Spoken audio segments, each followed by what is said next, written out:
আমার ভাইয়েরা, তিনি এমন একজন নবী, যেই নবীর উম্মত হতে পেরেছি আল্লাহ রাব্বুল আমিন বিনা অ্যাপ্লিকেশনে, বিনা দরখাস্তে তার উম্মত বানিয়ে দিলেন।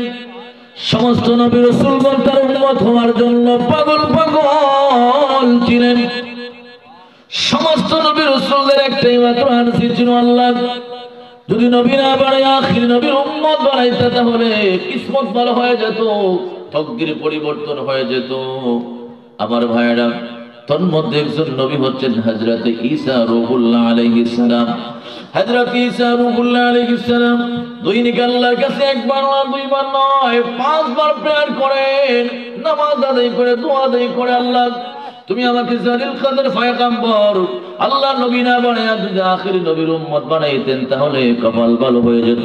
আল্লাহু আকবার, বড় করে বলুন আল্লাহু আকবার।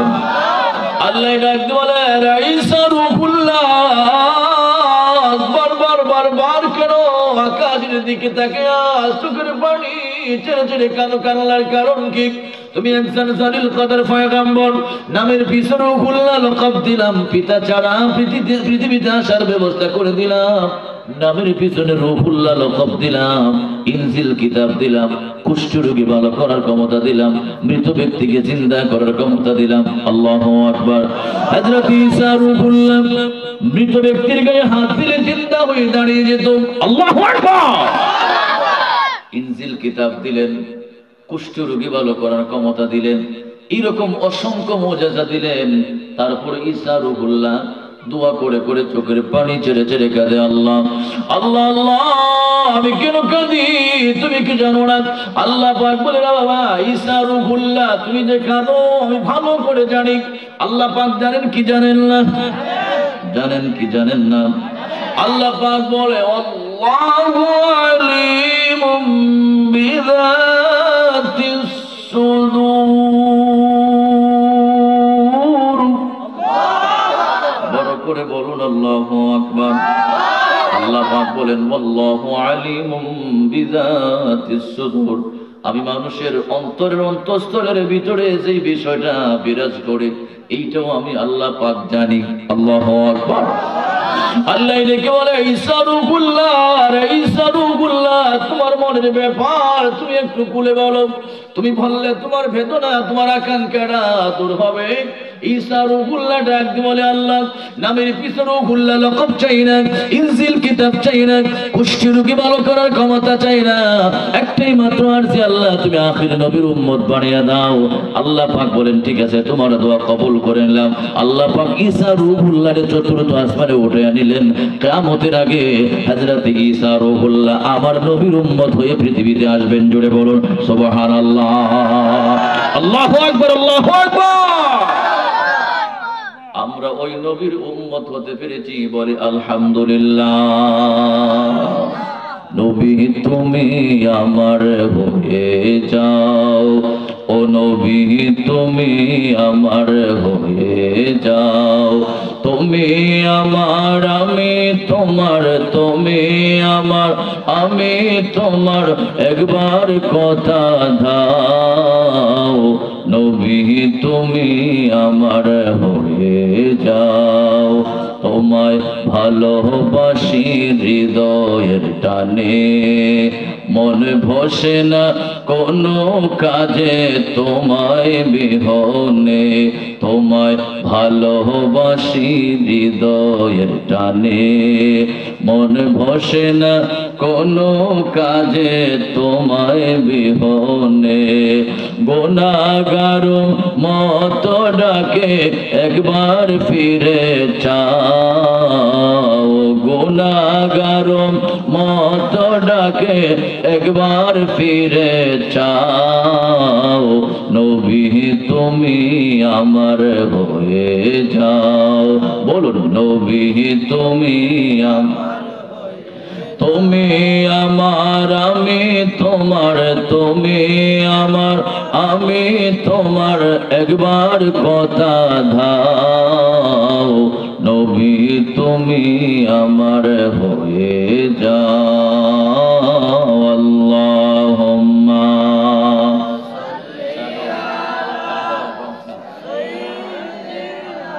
মাওলানা মুহাম্মদ ওয়া আলা আলি সাইয়্যিদিনা মাওলানা। আমার শিবপাশার বাবার ভাইয়েরা গভীর মনোযোগ। আল্লাহর প্রিয় নবী, দুজাহানের বাদশা নবী, মদিনাওয়ালা নবী মুহাম্মদুর রাসূলুল্লাহ সাল্লাল্লাহু আলাইহি ওয়াসাল্লাম, যাকে আসমান জমিন পাহাড় পর্বত লৌহ কলম বৃক্ষ তরুলতা সব রাসূলুল্লাহর কদমের মধ্যে কুরবান হয়ে যায়। আল্লাহু আকবার। আমার ভাইয়েরা, কিতাবের নাম বলে দিচ্ছি, আশ-শিফা শরীফ, আল্লামা কাজী আয়াত রাহমাতুল্লাহ আলাইহি এবং জালালউদ্দিন রুমি রাহমাতুল্লাহ আলাইহি তার মসনবী শরীফে ঘটনা চমৎকার ভাষায় লিখেছেন। বুখারী শরীফের হাসে ঘটনা এসেছে, একজন গ্রাম্য মানুষ আল্লাহর নবীর কাছে হাজির হয়ে বলল, ইয়া রাসূলুল্লাহ, ইয়া হাবিবাল্লাহ, নবীজি গো, ইয়া রাসূলুল্লাহ, হাবিবাল্লাহ, একটা মুজিজা কি দেখাইতে পারবেন? নবীজি বললেন, কি মুজিজা দেখাইবো, তুমি একটু বলো। আমার ভাইরা, as you saw you reap or tit for tat, যেমন কর্ম তেমন ফল, যেমন মানুষ তেমন প্রশ্ন। কথা বলেন ঠিক না বেঠিক? আমার নবীর নবী কি প্রশ্ন, কি মুজিজা দেখাই দিব, বলো বলো। গ্রাম্য মানুষ, আরবি মানুষ ডাক দিল, ইয়া রাসূলুল্লাহ, ইয়া হাবিবাল্লাহ, নবীজি গো, ওই যে বিশাল দূর একটা গাছ দেখা যাচ্ছে, এই গাছটা কি আপনার কাছে আনতে পারবেন? গাছ আপনার কথা শুনবি নি? নবী সাল্লাল্লাহু আলাইহি ওয়াসাল্লাম বললেন, আরবি তুমি যাও, গাছের কাছে যাও, গাছকে গিয়ে বলো, রাসূলুল্লাহ তোমাকে একটু ডাকছে তুমি যাওয়ার জন্য। আরবি মানুষ আস্তে আস্তে যায়, আর কই মুহাম্মদুর রাসূলুল্লাহ কি পাগলামি শুরু করলো, গাছকে আবার কথা শুনে নাকি? নাউযুবিল্লাহি মিন যালিক। আমার নবীজি কখনো পাগলামি করতেন না। আমার নবীজি কখনো বাড়ায়া বাড়ায়া কথা বলতেন না। আমার নবীজি মহান করে কথা বলতেন না। আমার নবী যা বলতেন সব কিন্তু আল্লাহর কথা। কথা বলেন ঠিক না বেঠিক? আল্লাহ পাক বলে, ওমা ইয়ানতিকু আনিল হাওয়া ইন হুয়া ইল্লা ওয়াহয়ুন ইউহা।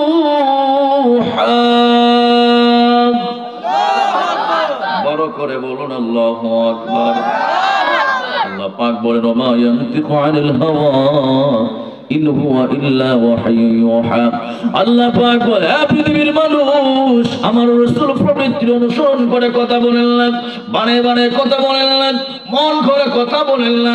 আমি আল্লাহ যা বলেছি তাই তিনি তোমাদের কাছে বর্ণনা করেন, আমি যা প্রত্যাদেশ করেছি তাই তোমাদের কাছে বর্ণনা করেন। আল্লাহু আকবার। গ্রাম্য মানুষ আস্তে আস্তে যায়, তবে আমার নবীজি মাঝে মাঝে মজা করতেন, ইসলামিক মাইন্ডে মজা করতেন। সাহাবায়ে কেরাম রিদওয়ানুল্লাহি আজমাইন তাদেরকে নিয়ে আমার নবীজি খেজুর খাচ্ছিলেন। আমার নবীজি খেজুর খেয়ে খেয়ে খেজুরের বীজগুলি হযরত আলী মুর্তাদার সামনে খেজুরগুলি রাখতেন। এইভাবে খেজুর খাওয়ার পর রাসূলুল্লাহ বলেন, সাহাবায়ে কেরাম সবচাইতে এখানে খেজুর খেয়ে বেশি খেয়েছে। সাহাবীরা ডাক দিয়ে বলে, ইয়া রাসূলুল্লাহ, যার সামনে খেজুরের বীজ সেই তো বেশি খেয়েছে। আল্লাহু আকবার। মাঝে মাঝে আমার নবী মজা করতেন, ইসলামিক মাইন্ডে মজা করতেন। একদিন গ্রাম্য মানুষ বুড়ি মানুষকে বললেন, বুড়া মানুষ তো আল্লাহর জান্নাতে যাবে না। কানতে কানতে অস্থির হয়ে গেল। আমার নবী আরেকজন বুড়া মানুষকে বললেন, কালো মানুষকে বললেন, কালো মানুষ আল্লাহর জান্নাতে যাবে না। কানতে কানতে অস্থির হয়ে যাচ্ছিল। রাসূলুল্লাহ ডাক বলেন, শোনো শোনো, আল্লাহর জান্নাতে কালো মানুষের জায়গা নাই। এই জন্য বলেছি, কারণ হচ্ছে আল্লাহ রাব্বুল আলামিন একজন জান্নাতি যখন জান্নাতের মধ্যে দিবে, জান্নাতে যখন প্রবেশ করাবে, তার এই কালো চামড়া থাকবে না। ইউসুফ আলাইহিস সালামের মতো সুন্দর আল্লাহ রাব্বুল আলামিন দিবেন। আল্লাহু আকবার। হযরত ইউসুফ আলাইহিস সালামের মতো সুরত দিবেন, আর দাউদ নবীর কণ্ঠ দিবেন। 33 বছরের মতো প্রায় যৌবন বানাইয়া দিবেন। আর আমি রাসূলুল্লাহর আদর্শ দিয়া মহান আল্লাহর জান্নাত দিবেন। জোরে বলুন সুবহানাল্লাহ। আল্লাহর প্রিয় নবী, দুজাহানের বাদশা নবী, মদিনার নবী মুহাম্মদুর রাসূলুল্লাহ সাল্লাল্লাহু আলাইহি ওয়াসাল্লাম বলেন, আরবি যাও যাও যাও, গাছের কাছে যাও, গাছকে বলো রাসূলুল্লাহ তোমাকে একটু ডাকছেন তুমি আসার জন্য। গাছ গাছের কাছে আসতে করে গিয়ে বললো, রে গাছ, রাসূলুল্লাহ তোমাকে ডাকছেন তুমি একটু যাওয়ার জন্য। আরবি মানুষ ডাক দিয়ে বলে, আল্লাহর জাতের কসম, যখন গাছের কাছে বললাম, গাছের ডালপাল উকড়াইয়া শিকড়গুলো উকড়াইয়া এক টান মেরে রাসূলুল্লাহর দরবারে চলে গেল। করে বলুন সুবহানাল্লাহ। আল্লাহর নবী ডাক দিয়ে বলে, আরবি আরবি, গাছ তো তোমার আগে চলে আসলো। ইয়া রাসূলুল্লাহ, হাবিবাল্লাহ, নবীজি গো, গাছটা কি আবার আপনার কাছ থেকে ওই জায়গার মধ্যে পৌঁছা দিতে পারবেন? রাসূলুল্লাহ বলেন, যে আনতে পারে সে পৌঁছাইতে পারে, যে উঠতে পারে সে নামতে পারে। রাসূলুল্লাহ বলেন, গাছ তুমি তোমার জায়গার মধ্যে চলে যাও। রাসূলুল্লাহ বললেন, বলার সাথে সাথে গাছটা আবার তার জায়গার মধ্যে চলে গেল। জুড়ে বলুন সুবহানাল্লাহ। বৃক্ষলতা তরুলতা বুঝলো নবীর শান, বৃক্ষলতা তরুলতা বুঝলো নবীর শান, এক নজর দেখিতে পেলে করিত সালাম। নবীজি মান শোনো তাহার শান, বলুন নবীজি মান শোনো তাহার শান। রাস্তা দিয়ে নূরের নবী হলে চলমান, রাস্তা দিয়ে নূরের নবী হলে চলমান, খোদার হুকুম পে মেঘে করত সায়াদান।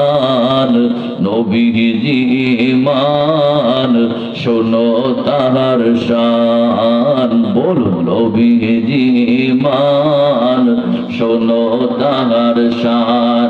যাহার প্রেমে পড়েন দরদ, যাহার প্রেমে পড়েন দরদ, আল্লাহ সুবহান। নবীজি মান শোনো তাহার শান, বলুন নবীজি মান শোনো তাহার শান।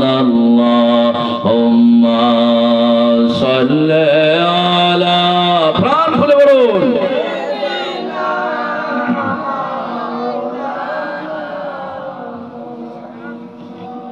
ওয়া আলা আলি সাইয়্যিদিনা।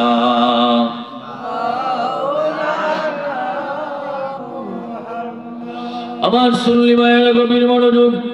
আল্লাহর প্রিয় নবী, দুজাহানের বাদশা নবী, মদিনার নবী মুহাম্মদুর রাসূলুল্লাহ সাল্লাল্লাহু আলাইহি ওয়াসাল্লাম এইভাবে রাসূলুল্লাহর প্রেমে গাছ শুধু রাসূলুল্লাহর কথা শোনে না, রাসূলুল্লাহর প্রেমে ঘাস কান্নাকাটি করে।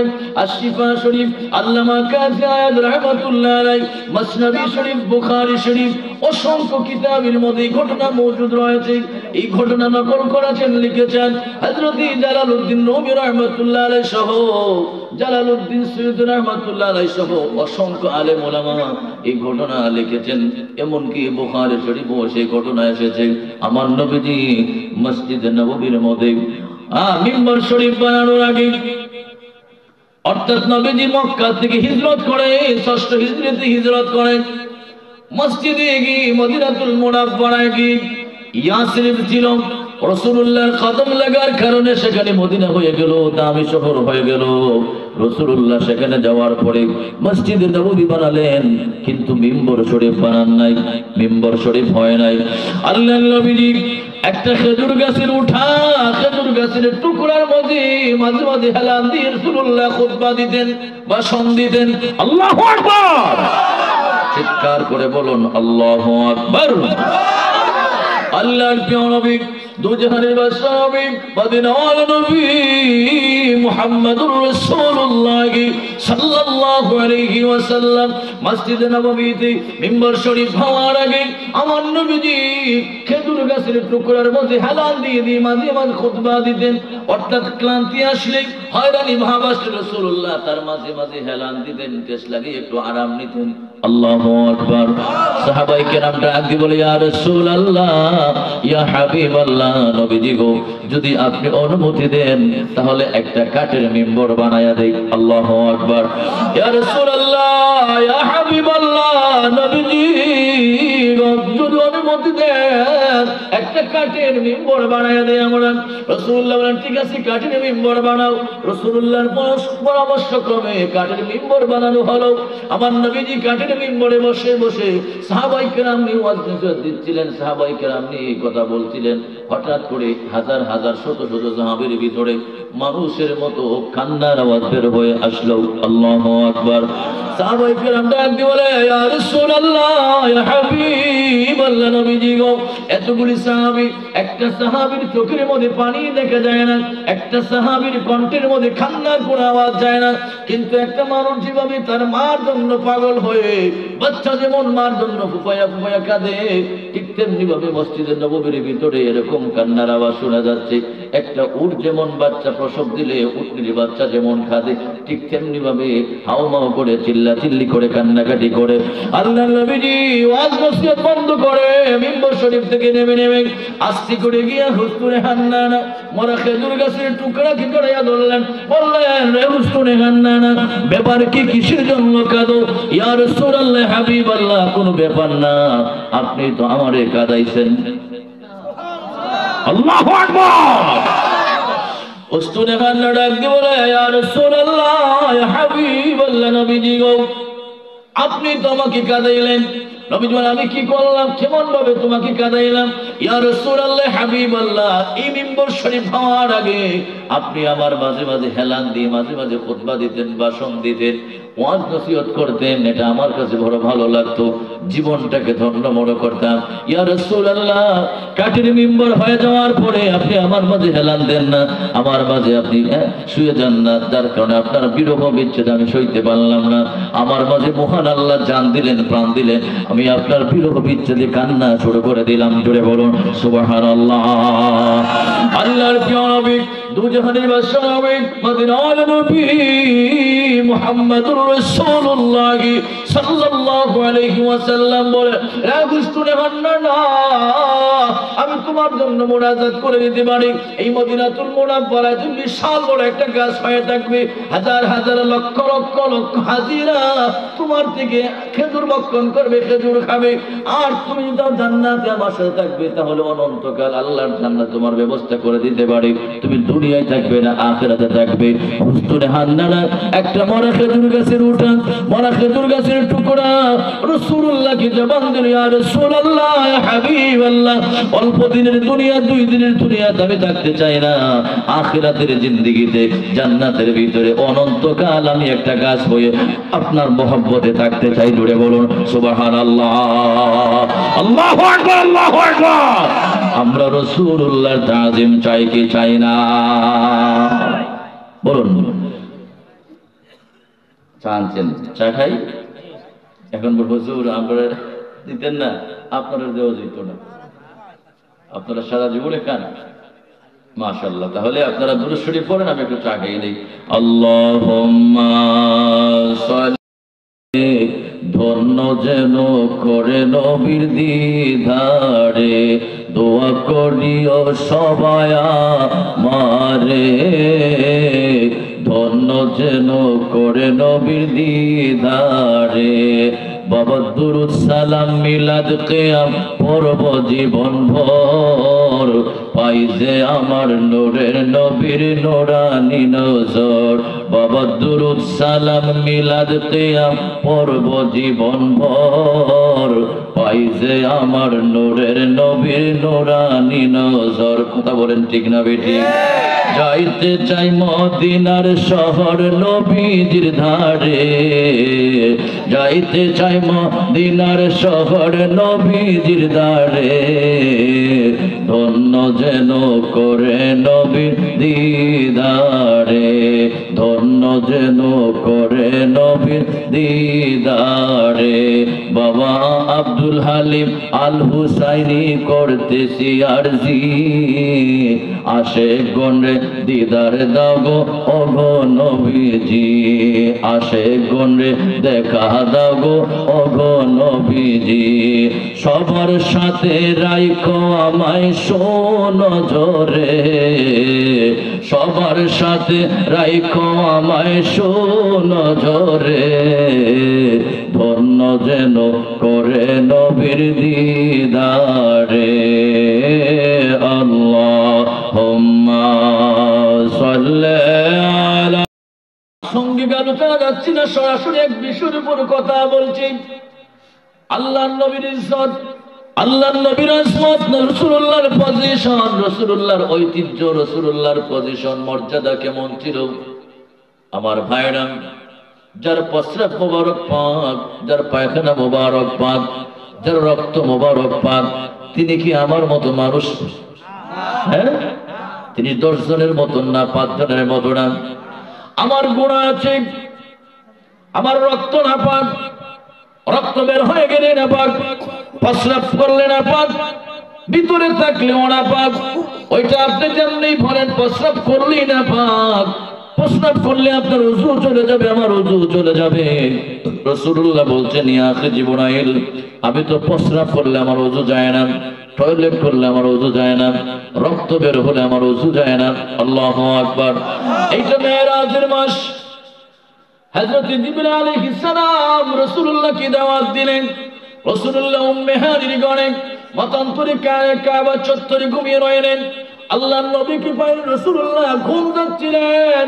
আল্লাহর নবী কি ঘুমে দেখেন মধ্যে, রাসূলুল্লাহ কি ঘুমের মধ্যে পাওয়ার মধ্যে কেমনে ডাকবেন, কি করে ডাকবেন, ও করবেন না আ করবেন, চিন্তায় ভাবনায় পড়ে গেলেন। আল্লাহর পক্ষ থেকে আওয়াজ হলো, ইয়া জিবরাইল কাব্বাল কদমাইহি। আল্লাহু আকবার। আল্লাহ ডাক দিবেন, আরে জিবরাইল, তোমার জিহ্বাটা আমার নবীর কদমের মধ্যে লাগায়া দাও। আল্লাহু আকবার। তোমার জিহ্বাটা আমার নবীর কদমের মধ্যে লাগায়া দাও। ইয়া জিবরাইল কাব্বাল কদমাইহি, তোমার জিহ্বাটা আমার নবীর কদমের মধ্যে লাগায়া দাও। হযরত জিবরিল আলাইহিস সালাম ওনার জিহ্বা মুবারক রাসূলুল্লাহর পা মুবারকের নিচের মধ্যে লাগায়া দিলেন। রাসূলুল্লাহর পা মুবারকের মধ্যে লাগায়া দেওয়ার সাথে সাথে একটু গরম লাগলো। আল্লাহর নবীজি ঘুম থেকে উঠে গেলেন। ইয়া আখি জিবরাইল, ইয়া ভাই জিবরাইল, তুমি একজন দামি ফেরেশতা, তুমি ফেরেশতাদের সরদার, ফেরেশতাদের রাজা, মহারাজা। জিবরাইল, জিবরাইল,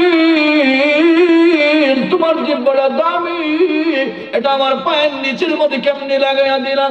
ইয়া রাসূলুল্লাহ, হাবিবাল্লাহ, আপনার কদমের মধ্যে এত স্বাদ, এত মজা যদি জানতাম তাহলে আমি প্রত্যেকদিন আপনার কদম চুমে চুমে খাইতাম। আল্লাহু আকবার। ইয়া রাসূলুল্লাহ, হাবিবাল্লাহ, নবীজি গো, আপনার কদমের মধ্যে শুধু স্বাদ আর মজা না, আপনার কদমের মধ্যে বিশাল বড় পাওয়ার রয়েছে। রাসূলুল্লাহ, জিবরাইল, কি পাওয়ার রয়েছে? ইয়া রাসূলুল্লাহ, হাবিবাল্লাহ, আমি জিবরাইল জীবনে কোনোদিন সিদরাতুল মুনতাহার উপরে যেতে পারি নাই। আপনার কাছে নয়, আপনার আগে যারা নবী রাসূল ছিলেন তাদের কাছে আমি একবার নয়, 2 বার নয়, কোন নবীর কাছে 100 বার, কোন নবীর কাছে 200 বার, কোন নবীর কাছে 300 বার, কোন নবীর কাছে 90, কোন নবীর কাছে 80, 100, 150, এইভাবে নবীদের কাছে আমি এসেছি। সিদরাতুল মুনতাহায় কয়েক হাজার বার আমি গিয়েছি, একবারও সিদরাতুল মুনতাহার উপরে উঠতে পারি নাই। ওখানে একটা বড় গাছ আছে, সেখানে আমি কান পাতিয়ে রাখি। আল্লাহর পক্ষ থেকে আওয়াজ হয়, আর আমি এই আওয়াজটা প্রত্যেক নবী রাসূলদের কাছে পৌঁছায়া দেই। জুড়ে বলুন সুবহানাল্লাহ। হযরত জিবরাইল ডাক, ইয়া রাসূলুল্লাহ, ইয়া হাবিবাল্লাহ, নবীজি গো, আপনার কাছে আসবো, একবার নয়, 2 বার নয়, ইয়া রাসূলুল্লাহ, আপনার কাছে 24,000 বার আসবো। আল্লাহু আকবার।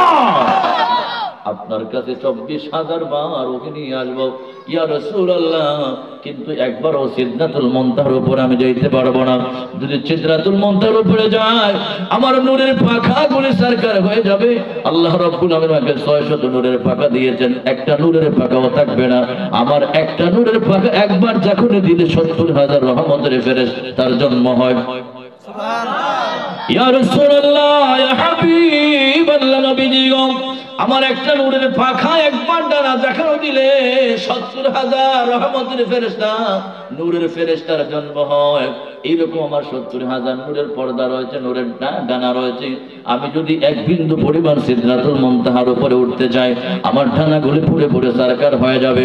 ইয়া রাসূলুল্লাহ ইয়া হাবিবাল্লাহ নবীজি গো কিন্তু আপনার কদমের মধ্যে আমি যখন জিহ্বা লাগিয়ে দিলাম প্রথম আসমান, দ্বিতীয়, তৃতীয়, চতুর্থ, পঞ্চম, ষষ্ঠ, সপ্তম আসমান পাড়ে দিয়ে সিদরাতুল মুনতাহা পাড়ে দিয়ে আমার জিহ্বা লাগানো আছে আপনার কদমের মধ্যে, আর আমি জিবরাইল ঘুরে বেড়াচ্ছি আল্লাহর আরশে আজিমে। জুড়ে বলুন সুবহানাল্লাহ। আল্লাহু আকবার, আল্লাহু আকবার। আমরা রাসূলুল্লাহর তাজিম চাই কি চাই না? দুই হাত তুলে বলেন চাই কি চাই না? নারে তাকবীর। আল্লাহু আকবার।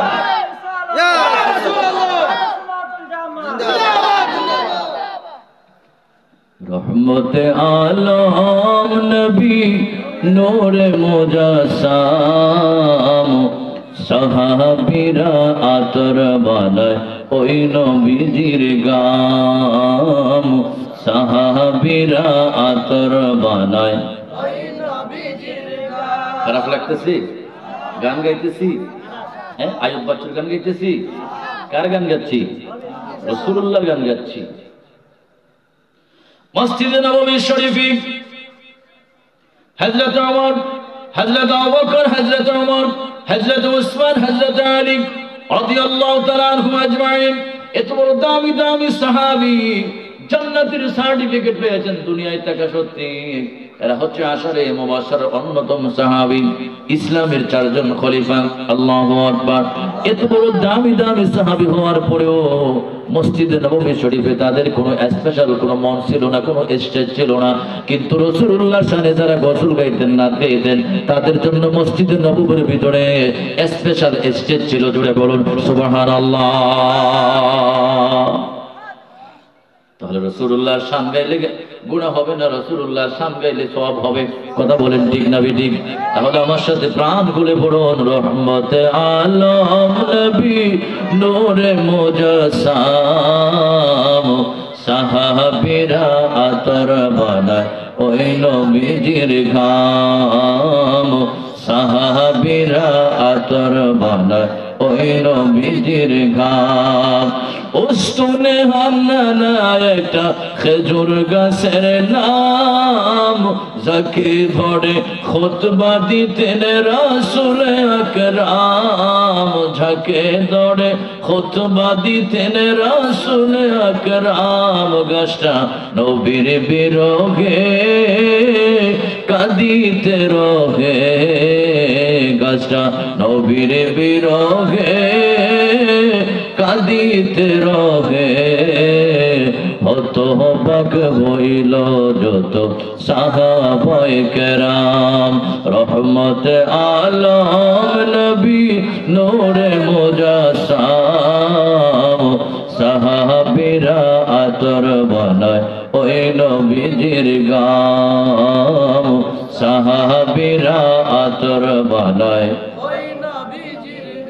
শোনো মানো জানো কেমন আমার নবীজি, যাহার প্রেমে চন্দ্র সূর্য তারকারাজি, যাহার প্রেমে চন্দ্র সূর্য তারকারাজি।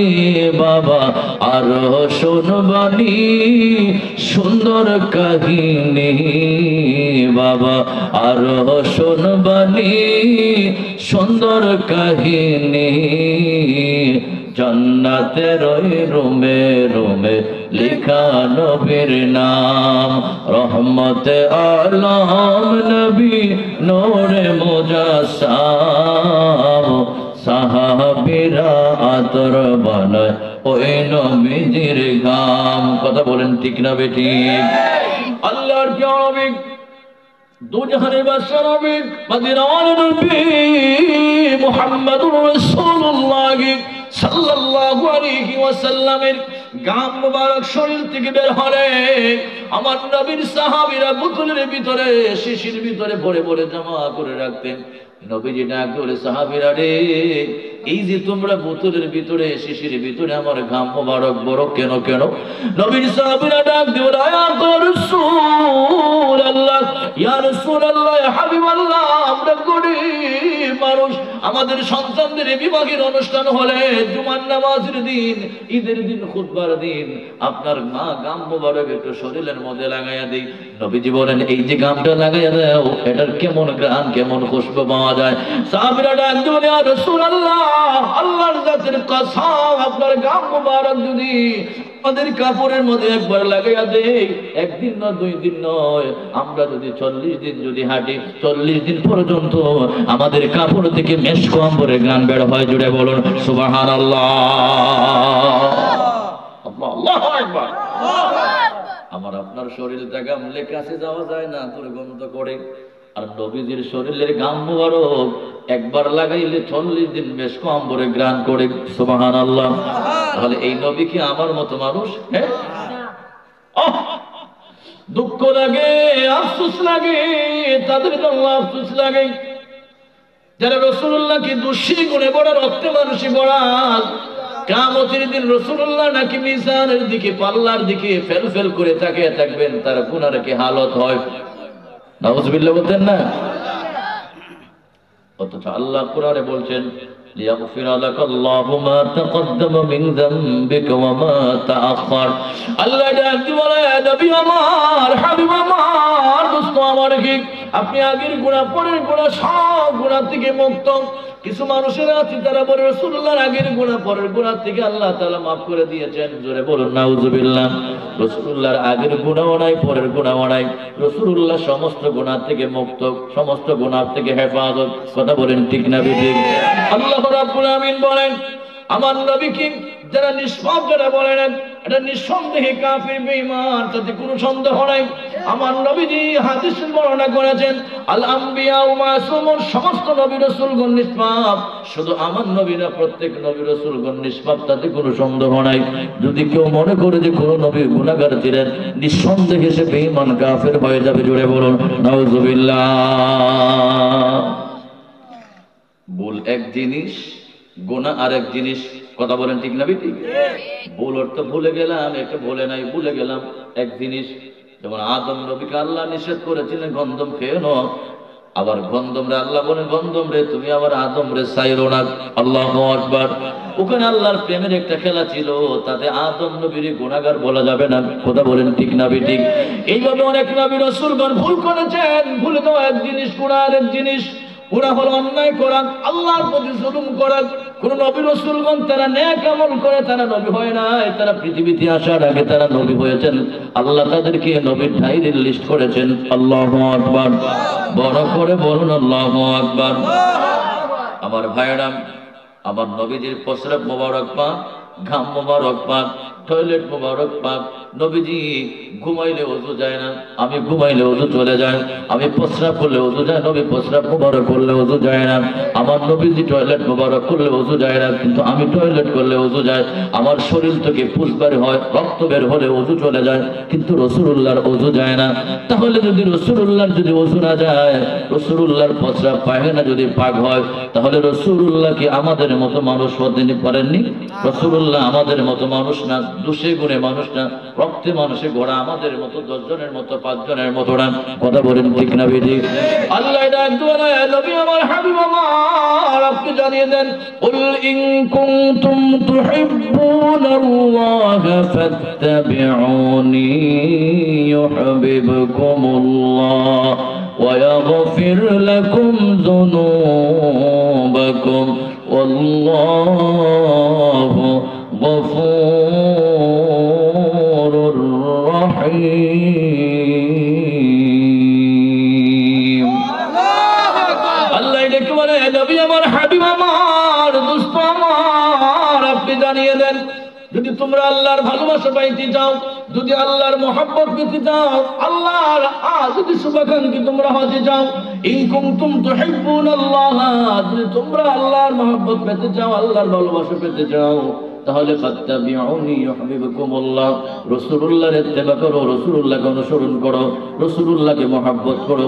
যদি রাসূলুল্লাহকে মহব্বত করেন, ভালোবাসেন, তাহলে আল্লাহর ভালোবাসা হয়ে যাবে। আর রাসূলকে ভালোবাসলে আল্লাহ বলছেন, বান্দা তোমার জীবনের গুনাহ মাফ করে দেব, আমি হচ্ছি দয়াশীল অত্যন্ত ক্ষমাকারী। জুড়ে বলুন সুবহানাল্লাহ।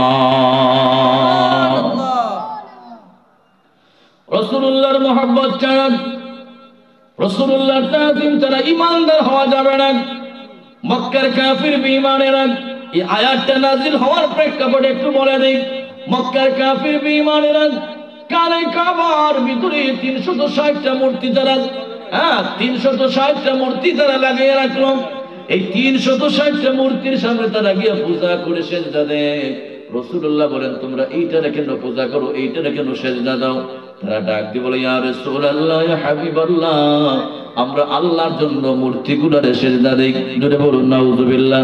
যখন বলেছিল যে আল্লাহর জন্য, আল্লাহর মহব্বতের জন্য আমরা মূর্তিগুলোরে সেজদা দেই, তখন আল্লাহ তাআলা সূরা আলে ইমরানের এই 31 নং আয়াত নাযিল করে দিলেন। জোরে বলুন সুবহানাল্লাহ। আল্লাহ জানি দিল এই আয়াত নাযিল করে, পৃথিবীর মানুষ, আমি আল্লাহর জন্য মহব্বতের জন্য মূর্তির সামনে মাথা নত করা, মূর্তিকে সিজদা দেওয়া, পৃথিবীর মানুষ কি ভালোবাসা, আমি আল্লাহর ভালোবাসা হতে পারে না।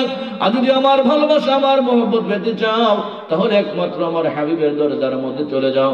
যদি রাসূলুল্লাহ তোমার প্রতি রাজি হয়, খুশি হয়, তাহলে আমি আল্লাহ তোমার প্রতি রাজি হয়ে যাব। জুড়ে বলুন সুবহানাল্লাহ। আল্লাহুম্মা সাল্লি আলা, জুড়ে পড়ুন। এর সিগন্যাল এসে গিয়েছে, সময় বেশি নয়। আমার নবীজির প্রস্রাব মুবারক পাক, টয়লেট মুবারক পাক, তার দলিল কি, তার প্রমাণ কি? বুখারী শরীফে এসেছে। তাফসীরে মাশাহিদুল ঈমানে দেখলাম বুখারী শরীফের রেফারেন্সে একটা হাদিস এনেছেন। আমার নবীজি রাতের বেলা ঘুমিয়ে পড়লেন। আমার নবীজির মধ্যরাতে ইস্তিনজার হাজত হলো, প্রস্রাবের হাজত হলো।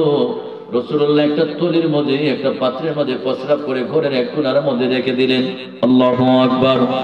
ঘরের এক কোণার মধ্যে রাসূলুল্লাহর প্রস্রাব মোবারক রেখে দিলেন, ঢাইকা রেখে দিলেন। আমার নবীজির মা আম্মা জানাবেন আলাইহিস সালামের খাদেমা দাসী হযরত উম্মে আইমান রাদিয়াল্লাহু তাআলা আনহা আমার নবীজির খাদেমা ছিলেন। সকাল বেলায় ঘুম থেকে জাগ্রত হয়ে ঘর ঝাড়ু দিচ্ছিলেন, ঘর পরিষ্কার করছিলেন, ঘরগুলি গুছিয়ে নিচ্ছিলেন। মা বোনেরা সকাল বেলায় ঘুম থেকে উঠে ঘরটা ঝাড়ু দেয়, ঘরগুলি গুছিয়ে নেয়। কথা বলেন ঠিক না বেঠিক? এই প্রচলনটা এখান থেকে নেই, ১৫০০ বছর আগের থেকে মা বোনেরা এরকম করতেন। আল্লাহু আকবার। আমার নবীর খাদেমা উম্মে আইমান ঘর গুছাচ্ছিলেন, ঘর ঝাড়ু দিচ্ছিলেন। নবীজির প্রস্রাব মুবারক একটা থলির মধ্যে, পাত্রের মধ্যে, এক কোণার মধ্যে ছিল, কিন্তু মেশক আম্বরের ঘ্রাণ যেন ঘরের কোণার থেকে বের হচ্ছিল। উম্মে আইমান ডাক ধরে, পৃথিবীর মানুষ রে, আমার পানির পিপাসা লাগে গেল। আমি ঘর ঝাড়ু দিতে গিয়ে, ঘর গোছাইতে গিয়ে পানির পিপাসা লাগলো। আমি পানির সন্ধানে দেখলাম সেখানে পানি দেখা যাচ্ছে, একটু পানি মনে করে পান করে ফেললাম। আল্লাহু আকবার। আমি পানি পান করে ফেললাম। নবীজি কিছুক্ষণ পরে আমার নবীজি উম্মে আইমানের এই ঘরের কোণার মধ্যে আমার প্রস্রাব মুবারক ছিল। প্রস্রাব মুবারক কি করেছো? উম্মে আইমান ডাক ধরে, ইয়া রাসূলুল্লাহ, ইয়া হাবিবাল্লাহ, আমার পানির পিপাসা লাগলো, একটু পান করে ফেললাম। আল্লাহু আকবার। নবীজি একটু হাসলেন আর বললেন, উম্মে আইমান, এটা কি তোমার পানি ছিল না, এটা আমার প্রস্রাব মুবারক ছিল। আল্লাহু আকবার। আমার নবী ডাক ধরে, আরে উম্মে আইমান, এটা পানি না, পানি না, এটা আমার প্রস্রাব মুবারক ছিল। রাতের বেলায় প্রস্রাবের হাজত হলো, আমি প্রস্রাব করে আমি এই পাত্রের মধ্যে রেখে দিয়েছি। তুমি কি খুব বেয়াকুব মানুষ, প্রস্রাবের ঘ্রাণ পাও নাই? ইয়া রাসূলুল্লাহ, চোখের পানি ছেড়ে ছেড়ে কেঁদে বলে, ইয়া রাসূলুল্লাহ, জিন্দেগিতে আমার জীবনে যত পানি পান করেছি, যত শরবত পান করেছি, এত মজার শরবত আমার জীবনে পান করে নাই। এত জীবনে আমার জীবনে এত পানি, সুস্বাদু পানি পান করে নাই। আপনার প্রস্রাব মোবারকের মধ্যে কিসের প্রস্রাবের গন্ধ পাবো? আমি যখন নাকের গুড়ায় নিলাম, দেখলাম এটার ভিতর থেকে মেশক আম্বরের মতো ঘ্রাণ বের হচ্ছে। জোরে বলুন সুবহানাল্লাহ। আমার নবী ডাক দিলেন, উম্মে আইমান, রে উম্মে আইমান, তুমি তো আমার প্রস্রাব মোবারক পান করে নাই, তুমি তোমার জাহান্নামের আগুনটা হারাম করে নিয়েছো। আল্লাহু আকবার। উম্মে আয়মান রে, তুমি আমার প্রস্রাব মোবারক পান করো নাই, তুমি তো তোমার উপর থেকে জাহান্নামের আগুনটা হারাম করে নিয়েছো। আমার প্রস্রাব তোমার পেটের মধ্যে আর তুমি দুজকে চলবে, এটা কেমন কথা? রে উম্মে আয়মান, রে উম্মে আয়মান, শুধু তাই না, তোমার থেকে আজ থেকে 1 প্রজন্ম নয়, 2 প্রজন্ম নয়, 7 প্রজন্ম যাবে, তাদের তোমার আতর খুশবু ব্যবহার করা লাগবে না। তোমার ছেলে, তোমার মেয়ে, তোমার নাতি, তোমার পতি, তোমার থেকে 7 যুগ যাবে, 7 প্রজন্ম যাবে। এরা যখন রাস্তা দিয়ে হাঁটবে, এদের গায়ের থেকে মেশকো আম্বরের ঘ্রাণ বের হবে। তুমি আমার প্রস্রাব মোবারক পান করার কারণে তোমার বংশধররা 7 প্রজন্ম পর্যন্ত এদের আতর সেন্ট ব্যবহার করা লাগবে না। এরা হাঁটলে তাদের গায়ের থেকে মেশকো আম্বরের মতো ঘ্রাণ বের হবে। জোরে বলুন সুবহানাল্লাহ। আল্লাহর নবী ডাক দিলেন, আরে উম্মে আয়মান, 3 নম্বর সুসংবাদ হলো উম্মে আয়মান রে, এই যে তুমি আমার পানি, তুমি আমার প্রস্রাব মুবারক পানি পান করে ফেললা, পানি মনে করে আমার প্রস্রাব মুবারক পান করে ফেললা, তোমার 3 নম্বর সংবাদ হলো উম্মে আয়মান রে, তোমার জীবনে লিভার ফাংশনে কোনো সমস্যা হবে না, পেটের মধ্যে সমস্যা হবে না, অর্থাৎ রোগ বেমার, আলসার, ক্যান্সার, গ্যাস্ট্রিক, আমাশয়, ডায়রিয়া, পৃথিবীতে যতদিন বেঁচে থাকবে, খোদার কসম উম্মে আয়মান রে, তোমার 1 টাকার ওষুধ লাগবে না। যতদিন বেঁচে থাকবে, মরার আগ পর্যন্ত তোমার পেটের মধ্যে কোনো রোগ বেমার হবে না, আমার প্রস্রাব মোবারক পান করার কারণে। জুড়ে বলুন সুবহানাল্লাহ, আল্লাহু আকবার বলুন। তাহলে এই নবী কি আমার মতো, আপনার মতো? এই নবীকে যারা আজকে বলে কাউ বয়, কি বয়? তুমি এত ইংরেজি জানো? আল্লাহর কোরআনে, নবীর হাদিসে কোন জায়গায় পাইছেন যে রাসূলুল্লাহ গরু রাখছেন? কাউর তো গরু তো, ছাগল চড়িয়েছেন নবী রাসূলগণ, এটা হাদিস আছে। আল্লাহ তাআলা নবী রাসূলগণকে মানে ধৈর্যের পরীক্ষার জন্য, ছাগল রাখা খুব কষ্ট, মাঝে কোনা ছাগল রাখে পাগলে, অর্থাৎ এটা পাগল বানায় দেয়, ছাগল কারো কথা শোনে না। তো সুতরাং ধৈর্যের পরীক্ষার জন্য আল্লাহ তাআলা প্রত্যেক নবী রাসূলগণকে ছাগল রাখাইয়া তাদেরকে পরীক্ষা করেছেন, ধৈর্যের পরীক্ষা করেছেন। সুবহানাল্লাহ। আরে মিয়া, অনেক সময় সত্য কথাও বলা বিয়াদবি হয়। আমার মায়ের জামাই কি স্বামী, হাজবেন্ড, তাহলে কি আমি ডাকতে পারবো যে আম্মা তোমার স্বামী কোথায়? বলা যাবে? বললে কি কথা তো সত্য, কথা সত্য কিনা, কথা সত্য কিনা? আমার মায়ের জামাই হাজবেন্ড, আমার আম্মার স্বামী, তাহলে তো আমি বলতে পারি আম্মারে তোমার হাজবেন্ড কোথায়? আমার বাবা ডাকার দরকার কি, আব্বু ডাকার, আব্বা ডাকার কি দরকার? কথা তো সত্য। নবী রাসূলগণ ছাগল চড়িয়েছেন, তাতে রাখাল বলা যাবে না। কথা বলেন, কথা বলেন। বেয়াদবির সীমা থাকা দরকার। দুনিয়ার সব জায়গায় বেয়াদবি চলে, রাসূলুল্লাহর সাথে বেয়াদবি চলে না। আলা হযরত তার কিতাবে লিখেছেন, একটা মানুষ যদি নাফরমানি করতে করতে করতে 99 ভাগ কুফরি করে, 1 ভাগ যদি আল্লাহকে মানে, তাকে কাফের বলা যাবে না।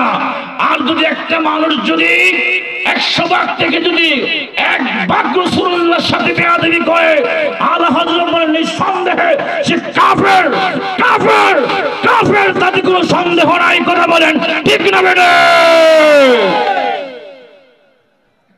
রাসূলুল্লাহর সাথে বেয়াদবি চলে না, পৃথিবীর সব জায়গায় বেয়াদবি চলে। বেয়াদবির সীমা থাকা দরকার।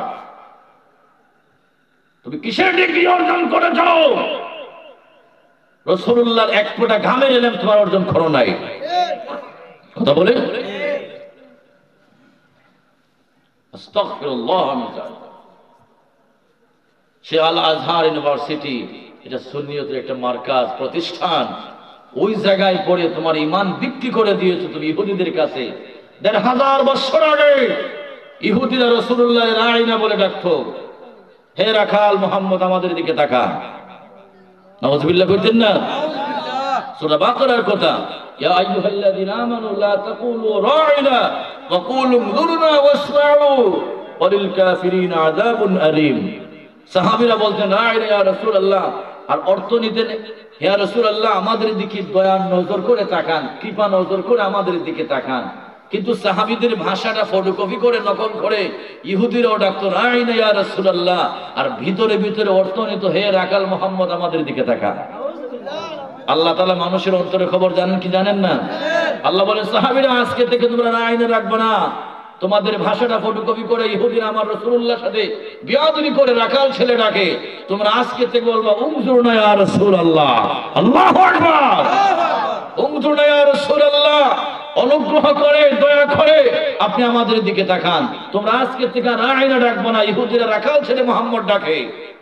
আজ থেকে 1500 বছর আগে ইহুদিরা আরবিতে ডাকতো, আর তুমি আজ থেকে 1500 বছর পরে আয়সা ইহুদির নাতি তুমি এখন বলো ইংলিশে বলো খাও ভ রাখাল মুহাম্মদ।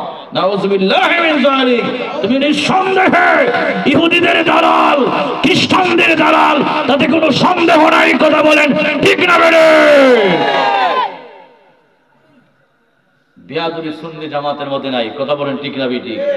সুন্নি জামাত বিয়াদবি পছন্দ করে না।